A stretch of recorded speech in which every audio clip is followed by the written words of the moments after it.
পুঁজি মাত্র 10,000 টাকা, প্রতিদিন নগদ ইনকাম 2,000 টাকা। আসলে কি এটা করা সম্ভব? আজকের আমি কোনো গল্প এখানে বলবো না, মন গড়া কোনো কথা এখানে আমি বলবো না। আজকের প্রমাণ সহ আপনাদের সাথে কথাগুলো শেয়ার করবে এবং এই ব্যবসার আইডিয়াটি শেয়ার করবে যে আসলে মাত্র 10,000 টাকা পুঁজি দিয়ে গ্রাম এবং শহর কোনো প্রকারের অভিজ্ঞতা ছাড়া যে কেউ চাইলে এই ব্যবসাটি করতে পারেন, যদি আপনার হাতে মাত্র 10,000 টাকা থাকে। আমি প্রথমেই বলেছি মন গড়া কোনো কথা এখানে আমি বলবো না এবং কোনো গল্প কাহিনী বলতে এখানে আমি আসি না। যাই হোক, বেশি কথা বাড়াবো না, শুরু করা যাক। আসসালামু আলাইকুম প্রিয় ভালোবাসার ভাইরা আমার।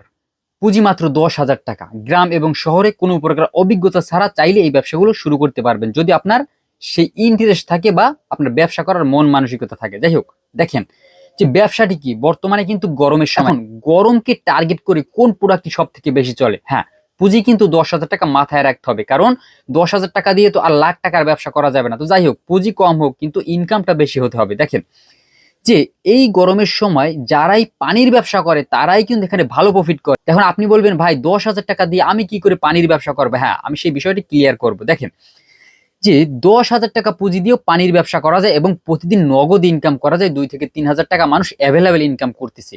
দেখেন এই পানি কিন্তু বোতলজাত যেটা আছে, দেখা যায় যে ওটা করতে কিন্তু লাইসেন্স লাগে, ফ্যাক্টরি লাগে, তারপর অনেক ঝামেলা এবং ইনভেস্টও কিন্তু দেখা যায় 50 লাখ 60 লাখ টাকার মতন লাগে ইনভেস্ট। তো দেখেন 10,000 টাকা দিয়ে আপনারা চাইলে দেখবেন, আপনারা একদিন লক্ষ্য করবেন যে এই গরমের সময় রেস্টুরেন্ট থেকে শুরু করে তারপর আপনার চায়ের দোকান, তারপরে বাসা বাড়ি থেকে শুরু করে প্রতিটা ক্ষেত্রে এই পানিগুলো মানুষ কিন্তু কিনে খায়। এখন আপনারা একটা জিনিস খেয়াল করবেন, গ্রাম এবং শহর যেই কোনো জায়গায় দেখা যায় পানির প্লান বসানো থাকে। হ্যাঁ, এই পানি দেখা যায় শোধনাগার, সেখান থেকে তারা কিন্তু এই পানিগুলো বিক্রি করে।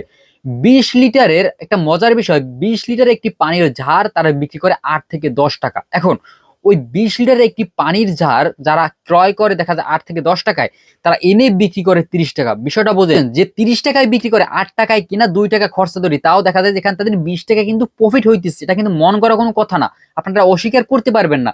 যারা জানেন তাহলে তো ভালো, আর যারা জানেন না একটু খোঁজ নেন তাহলে বিষয়গুলো বুঝতে পারবেন। এবং এক একটা রেস্টুরেন্টে দেখা যায় যে প্রতিদিন ওই যে ঝাড় 20 লিটার যে পানির বোতল, ওটা কিন্তু দেখা যায় যে 20 30 40 বোতলও কিন্তু রাখে। এবং বাসা বাড়িতে কিন্তু এখন গ্রাম অঞ্চলের মানুষও কিন্তু এখন আপডেট হয়েছে, তারা কিন্তু পানি কিনে খায়।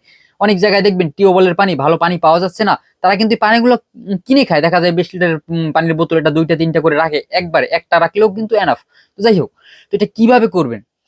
প্রথমে একটা গাড়ির দরকার হবে, সেটা আপনি কিনে নেন। আপনার কাছে যদি পুঁজি থাকে আপনি কিনে নিতে পারেন, দরকার হলে আপনি ভাড়া নিতে পারেন। দরকার হলে দেখা যায় যারা গাড়ি চালক আছে তাদেরকে কন্টাক্টে নিতে পারেন যে প্রতিদিন ভাই তোমাকে আমি 1,000 টাকা দেবো, তুমি আমার সাথে থাকবা এক বেলা। এখন কি করা যায়? ওখান থেকে আপনাকে খুঁজে বের করতে হবে যে আপনি যেই জায়গায় আছেন শহর এবং গ্রাম, সেইখানে যে পানির প্লান কোনখানে আছে, সেখান থেকে শুধু পানি আনবেন 8 থেকে 10 টাকা সাপোজ। তো আপনাদের খোঁজ নিলে বিষয়গুলো বুঝতে পারবেন। এবং আপনি বাসা বাড়ি থেকে শুরু করে রেস্টুরেন্ট, যদি আপনি ধরা বাঁধে কিছু কাস্টমার পেয়ে যান, তো একবার কোনো ব্যবসায়ী ভাই একবারে সফল হয় না। তো আপনি যখন 1 মাস 2 মাস আপনি মার্কেটে থাকবেন, তখন কিন্তু আপনার ধরা বাঁধে কিছু কাস্টমার হয়ে যাবে। প্রতিদিন যদি 50 বোতল পানিও সাপ্লাই দেওয়া যায় বাসা বাড়ি, তারপরে আপনার রেস্টুরেন্ট সব মিলিয়ে, তাও কিন্তু এনাফ। আপনার হিসাব করে দেখবেন যে আসলে জি এটা কিন্তু নগদ ইনকাম। আপনি পানি নিয়ে আসলেন সকালবেলা, বাসা বাড়িতে দুপুরের মধ্যে দেওয়া শেষ বা রেস্টুরেন্টে দেওয়া শেষ, আপনি টাকাটা গুনে নিয়ে বাসায় চলে যেতে পারতেছেন। তো এমন একটি ব্যবসা, এখানে রিস্কও কিন্তু কম। আপনি নগদ পানি আনতেছেন এবং দেখা যায় যে আবার নগদ বিক্রি করতেছেন। এখন আমি যেখানে বললাম যে ভাই 10,000 টাকা পুঁজি লাগবে, এখানে কিন্তু 10,000 টাকা পুঁজি লাগতেছে না। এখানে দেখা যায় 3-4 হাজার টাকা সামথিং পুঁজি হলেই কিন্তু ব্যবসাটি আপনি স্টার্ট করে দেখতে পারতেছেন। একটি কথা আপনাদের বলবো, ব্যবসা শুরু করার আগে আগে খোঁজ নিয়ে দেখবেন যে আসলে যারাই ব্যবসা করতেছে তারা কেমন করতেছে। আমি মন গড়া কোনো কথা এখানে বলছি কিনা, আপনারা এই বিষয়গুলো একটু ক্লিয়ার হয়ে নেবেন। যাই হোক, এই ব্যবসাটি যদি আপনাদের ভালো লাগে, অবশ্যই এই ব্যবসাটি কম পুঁজিতে আপনারা চাইলে শুরু করতে পারেন। এখন করবেন কি করবে না সম্পূর্ণ আপনাদের ব্যক্তিগত ব্যাপার। যাই হোক, সবাই ভালো থাকবেন, সুস্থ থাকবেন। যদি কোনো ব্যবসা সম্পর্কে আপনাদের জানার থাকে অবশ্যই কমেন্টে লিখে যাবেন, আমি চেষ্টা করব যতটা সম্ভব আপনাদের বুঝিয়ে বলার। যাই হোক, সবাই ভালো থাকবেন, সুস্থ থাকবেন। ধন্যবাদ সবাইকে।